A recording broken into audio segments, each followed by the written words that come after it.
హాలతో జరుగుతోంది. రైతు రుణమాఫీ నిధుల్ని ప్రభుత్వం విడుదల చేసింది. తొలి విడతలో 1,00,000 వరకు ఉన్న రుణాల్ని మాఫీ చేసింది. సచివాలయంలో బటన్ నొక్కి రైతుల బ్యాంకు ఖాతాల్లో సీఎం రేవంత్ రెడ్డి నగదు జమ చేశారు. మొత్తం 6,098 కోట్లను విడుదల చేశారు. రాష్ట్ర వ్యాప్తంగా 11,50,000 మంది ఖాతాల్లో డబ్బులు జమ చేశారు. పంట రుణాల మాఫీతో 11,08,171 రైతు కుటుంబాలకు లబ్ధి చేకూరింది. రుణమాఫీతో రాష్ట్ర వ్యాప్తంగా రైతులు, కాంగ్రెస్ శ్రేణులు సంబరాలు నిర్వహిస్తున్నాయి. 560 రైతు వేదికల్లో వేడుకలు చేశారు. రుణమాఫీ చేయడానికి ముందు రాష్ట్ర వ్యాప్తంగా రైతులతో CM Revanth Reddy video conference నిర్వహించారు.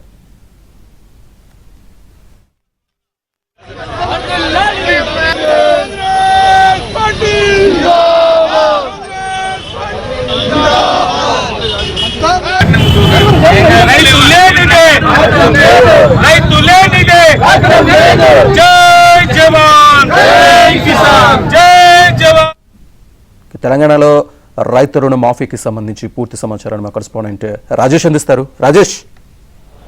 Good evening Srinivas. మొత్తానికి తెలంగాణలో కాంగ్రెస్ పార్టీ అధికారంలోకి రాకముందు ఎన్నికల హామీలో ఎన్నికల మేనిఫెస్టోలో పొందుపరిచిన ప్రకారం రాష్ట్రంలో ఉన్నటువంటి 46 లక్షల మంది రైతాంగానికి 2 లక్షల రూపాయలు రుణమాఫీ చేస్తామని చెప్పి చాలా స్పష్టంగా అనౌన్స్ చేసింది.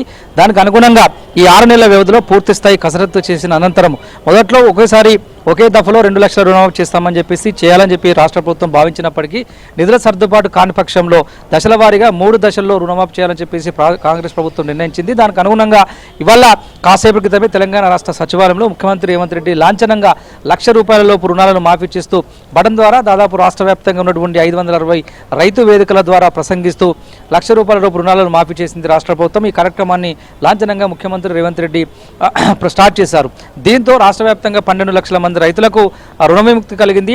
ఈ నెలాఖరులోగా మిగతా 1,50,000 లోపు ఉన్నటువంటి రైతులకు రుణమాఫీ చేయాలని చెప్పేసి కూడా రాష్ట్ర ప్రభుత్వం కసరత్తు ప్రారంభించింది. ఈ మేరకు కూడా మరొక వారం 10 రోజుల్లో 1,50,000 రూపాయల రుణాలను కూడా మాఫీ చేయబోతుంది. ఆగస్టు 15వ తేదీలోగా మిగతా 50,000 అంటే 3 దశల్లో 1,50,000, 2 లక్షల రూపాయల 2 లక్షల రూపాయలను 3 దశల్లో పూర్తి స్థాయిలో రుణమాఫీ చేయాలని చెప్పేసి కాంగ్రెస్ ప్రభుత్వం నిర్ణయించింది. దానికి అనుగుణంగా మొదటి స్టెప్ ఇవాళ పడిందని చెప్పాలి. ఈ సందర్భంగా ముఖ్యమంత్రి రేవంత్ రెడ్డి కొన్ని కీలకమైనటువంటి వ్యాఖ్యలు చేశారు. తెలంగాణ రాష్ట్ర సచివాలయంలో ఈ కార్యక్రమాన్ని ప్రారంభిస్తూ ఖమ్మం జిల్లా నుంచి కొంతమంది రైతులు వీడియో కాన్ఫరెన్స్ ద్వారా కొన్ని విషయాలు ముఖ్యమంత్రి రేవంత్ రెడ్డితో షేర్ చేసుకునే ప్రయత్నం చేశారు. రేవంత్ రెడ్డి కూడా రైతులతో నేరుగా మాట్లాడి తమ సమస్యలను, తమ ఇబ్బందులను, రైతాంగం ఎదుర్కొంటున్న ఇష్యూస్ను కూడా అడిగి తెలుసుకున్నారు.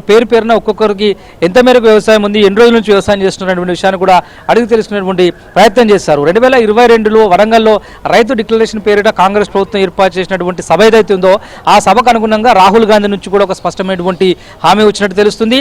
ఈ నెల చివరాఖరికల్లా అదే వరంగల్లో మరోసారి రైతు డిక్లరేషన్ సభను ఏర్పాటు చేసి తెలంగాణ రాష్ట్ర రైతాంగానికి కృతజ్ఞత సభ ఏర్పాటు చేయాలని చెప్పేసి రేవంత్ రెడ్డికి అధిష్టానం నుంచి ఒక పూర్తి స్థాయి సమాచారం వచ్చినట్లు కూడా తెలుస్తుంది. దీంతో పాటుగా గతంలో కాంగ్రెస్ పార్టీ అధికారంలోకి వచ్చే నాటికి, బీఆర్ఎస్ పార్టీ అధికారంలోకి దిగిపోయే నాటికి రాష్ట్రంలో 7 లక్షల కోట్ల రూపాయల మేరకు అప్పుల కుప్పగా రాష్ట్రాన్ని మిగిల్చిపోయినటువంటి పరిస్థితి నుంచి రాష్ట్ర రైతాంగానికి ఒకే దఫా 32,000 కోట్ల రూపాయలను రైతాంగానికి రుణమాఫీ చేసేటువంటి స్థాయికి రాష్ట్రాన్ని తీసుకొచ్చాం.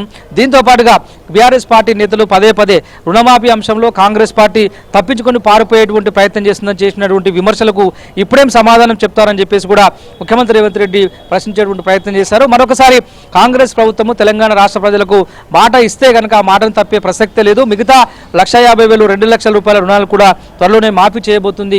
కాంగ్రెస్ పార్టీ ఇచ్చినటువంటి మాట కట్టుబడుతున్న అంశాన్ని ఈ సందర్భంగా రాష్ట్ర ప్రజానీకం అంతా కూడా గుర్తిరగాలని చెప్పేసి కూడా రేవంత్ రెడ్డి మాట్లాడేటువంటి ప్రయత్నం చేశారు. దీంతో పాటుగా కొన్ని డిఫాల్టర్లుగా ఉన్నటువంటి రైతులకు సంబంధించినటువంటి విషయంలో కూడా బ్యాంకర్లతో ప్రత్యేకంగా సమావేశమై కొన్ని సూచనలు, సలహాలు కూడా చేశారు. 32 బ్యాంకుల ఓనర్లందరికీ కూడా, బ్యాంకింగ్ సెక్టార్లో ఉన్నటువంటి వారందరికీ కూడా రైతులను వేధించొద్దు, గతంలో ఇతరత్ర కారణాలు, వివిధ కారణాల దృష్ట్యా రెన్యువల్ చేసుకోక టైంకి లోన్లు కట్టుకోలేని వారు రైతులందరూ ఎవరైతే ఉన్నారో వారిని ఇక మీదట అయినా డిఫాల్టర్ లిస్టులో నుండి తీసివేసి పూర్తి స్థాయి ఇక మీదట రుణాలు ఇచ్చేందుకు సహకరించాలి. అందుకు రాష్ట్ర ప్రభుత్వం తరఫున ఏ విధమైన సహాయ సహకారాలు అందివ్వాలన్నా ప్రభుత్వం తరఫు నుంచి ఆర్థిక శాఖ మంత్రి బత్రి విక్రమార్క అందుబాటులో ఉంటారనే విషయాన్ని సందర్భంగా బ్యాంకుల్లో కూడా ముఖ్యమంత్రి రేవంత్ రెడ్డి మౌఖికంగా ఆదేశాలు జారీ చేసినట్లు తెలుస్తుంది.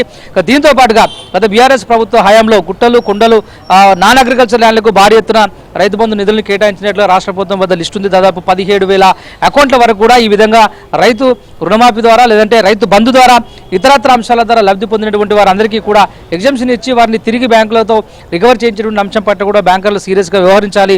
రైతాంగం ఎదుర్కొంటున్నటువంటి సమస్యల పట్ల రైతాంగం ఉన్నటువంటి ఇష్యూస్ కాబట్టి ఏ అంశాన్నైనా ఏ ఇష్యూస్నైనా నేరుగా ప్రభుత్వ పెద్దలను సంప్రదించి నివృత్తి చేసుకునే వెసులుబాటుని రాష్ట్ర రైతాంగానికి కల్పించేలా ముఖ్యమంత్రి రేవంత్ రెడ్డి కామెంట్ చేశారు.